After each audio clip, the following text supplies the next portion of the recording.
Hello बच्चों, welcome to my channel. आज हम कक्षा 6 की ज्योग्राफी में भूगोल में पृथ्वी और हमारा जीवन इसका पाठ 8 भारत का भौतिक स्वरूप इसके अभ्यास कार्य पर चर्चा करेंगे। चलिए शुरू करते हैं। जो पहला प्रश्न है, प्रश्न उत्तर, इसमें उत्तर के मैदानी भाग की विशेषताएं लिखनी है और आपका निवास भारत के किस प्राकृतिक क्षेत्र के अंतर्गत है वह भी बताना है। तो उत्तर का मैदानी भाग विश्व का सबसे विस्तृत समतल मैदान है जो भारत में लगभग 2400 किलोमीटर लंबाई में फैला है और इसका ढाल पश्चिम से पूर्व की ओर है, यानी वेस्ट से ईस्ट की ओर है। यह मैदान सिंधु, गंगा, ब्रह्मपुत्र और इसकी सहायक नदियों के द्वारा लाई गई उपजाऊ जलोढ़ मिट्टी से बना है। नदियों द्वारा लाई गई मिट्टी से बने यह मैदान कृषि के लिए उपजाऊ भूमि प्रदान करते हैं और भूमि के समतल होने के कारण यहाँ सड़क व रेल परिवहन का विकास अपेक्षाकृत आसानी से हुआ है।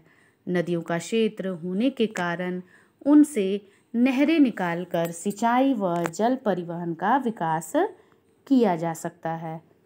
दूसरा जो सवाल है, पठार और पर्वत में आपको अंतर स्पष्ट करना है। पर्वत क्या होता है? धरातल का वह भाग जो आसपास के क्षेत्र से बहुत ऊंचा हो तथा जिसका आधार बहुत चौड़ा और शिखर नुकीला हो, पर्वत कहलाता है। पठार धरातल का वह भाग जो पर्वत से नीचे और मैदान से ऊंचा होता है और जिसका ऊपरी भाग सपाट हो, ढाल सामान्य हो तथा किनारों का ढाल तीव्र हो, पठार कहलाता है। जैसे कि दक्कन का पठार, जिस तरह से हमने पढ़ा है। पठार और मैदानी भाग में अंतर स्पष्ट करना है। पठार का जैसे कि पढ़ा हमने कि धरातल का वह भाग जो पर्वत से नीचे और मैदान से ऊंचा होता है तथा जिसका ऊपरी भाग सपाट हो, ढाल सामान्य हो तथा किनारों का ढाल तीव्र हो, यह पठार कहलाता है। और मैदानी भाग क्या होता है? जय धरातल पर मिलने वाले अपेक्षाकृत सामान्य निम्न भूभाग को मैदान कहते हैं।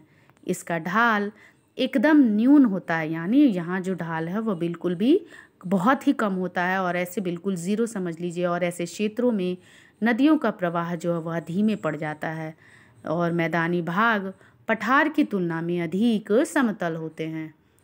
प्रश्न घ, द्वीप और प्रायद्वीप में क्या अंतर है, इसको स्पष्ट करना है। द्वीप जल के बीच स्थित स्थल भाग को कहा जाता है। यह चारों ओर समुद्र से घिरा हुआ कोई भूभाग होता है, जबकि प्रायद्वीप भूमि का वह हिस्सा है जो कि 3 तरफ जल और 1 तरफ स्थल होता है। यानी द्वीप क्या होता है? वह चारों तरफ समुद्र से घिरा हुआ होता है, लेकिन प्रायद्वीप क्या होता है? वह एक भूमि का वह हिस्सा जो 3 तरफ तो जल है लेकिन 1 तरफ स्थल होता है। जैसे कि भारत का श्रीहरिकोटा एक द्वीप है, जबकि कोलाबा जो है वह एक प्रायद्वीप या मुंबई में है। प्रश्न अंग, जो मरुस्थल क्षेत्र में वनस्पति कम क्यों पाई जाती है?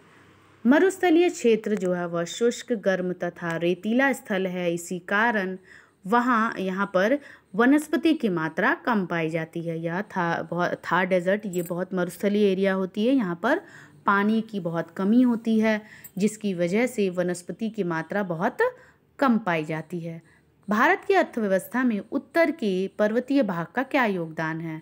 जैसे कि हम जानते हैं, जो उत्तर के पर्वतीय भाग जो है वह भारत की अर्थव्यवस्था के लिए बहुत ही महत्वपूर्ण है और इसका एक महत्वपूर्ण योगदान है। और इस भाग में अनेक रमणीक स्थल यानी टूरिस्ट प्लेस बहुत ज़्यादा हैं, जो कि पर्यटन को बढ़ावा देकर हमारे भारत की अर्थव्यवस्था को मजबूत करते हैं। प्रश्न 2, निम्नलिखित कथनों के सामने ट्रू या फॉल्स यानी सत्य और असत्य लिखना है। पहला जो प्रश्न है, विश्व का सबसे ऊंचा शिखर माउंट एवरेस्ट है। यह बिल्कुल सही है। जो हमारे पूरे विश्व में सबसे ऊंचा पर्वत शिखर कौन सा है? माउंट एवरेस्ट है। मसूरी, कुल्लू, दार्जिलिंग आदि पर्यटक स्थल शिवालिक श्रेणी में स्थित है। यह गलत है। उत्तर के मैदानी भाग का ढाल पूर्व से पश्चिम की ओर है। यह भी गलत है, क्योंकि यह पश्चिम से पूर्व की ओर स्थित है। गंगा एवं ब्रह्मपुत्र नदियों द्वारा बनाए गए विश्व के सबसे बड़े डेल्टा का नाम सुंदरवन है। यह सही है। लक्षद्वीप मूंगे से बना है, द्वीप है, यह भी बिल्कुल सही है। प्रश्न 3, फिल इन द ब्लैंक्स जो है वो रिक्त स्थानों की पूर्ति कीजिए। हिमालय की सबसे दक्षिणी में स्थित पर्वत श्रृंखला को कौन सा श्रेणी कहते हैं? शिवालिक श्रेणी या उप हिमालय कहते हैं, जो दक्षिणी में हिमालय के सबसे दक्षिण में स्थित है। गंगा नदी का उद्गम स्थल कहाँ पर है? गंगोत्री हिमनद में है, यानी गंगोत्री ग्लेशियर से गंगा नदी जो है वहाँ से निकलती है। थार के मरुस्थल की प्रमुख नदी कौन सी है? लूनी है। चंबल और बेतवा नदी यह यह किसकी सहायक नदियां हैं? यमुना नदी की। और भारत के 2 द्वीप समूह कौन कौन से हैं? लक्षद्वीप तथा अंडमान और निकोबार द्वीप समूह हैं। तो ये हमारा प्रश्नोत्तर और अभ्यासकार आज हमने पाठ 8 का देख लिया। इसके आगे की वीडियो में इसी तरह से न्यू कंटेंट के साथ हम मिलते रहेंगे। अगर आपको हमारी वीडियो आपके लिए हेल्पफुल लगी हो तो आप हमारी वीडियो को शेयर ज़रूर करना और हमारी वीडियो को लाइक और हमारे चैनल को सब्सक्राइब ज़रूर कर लेना।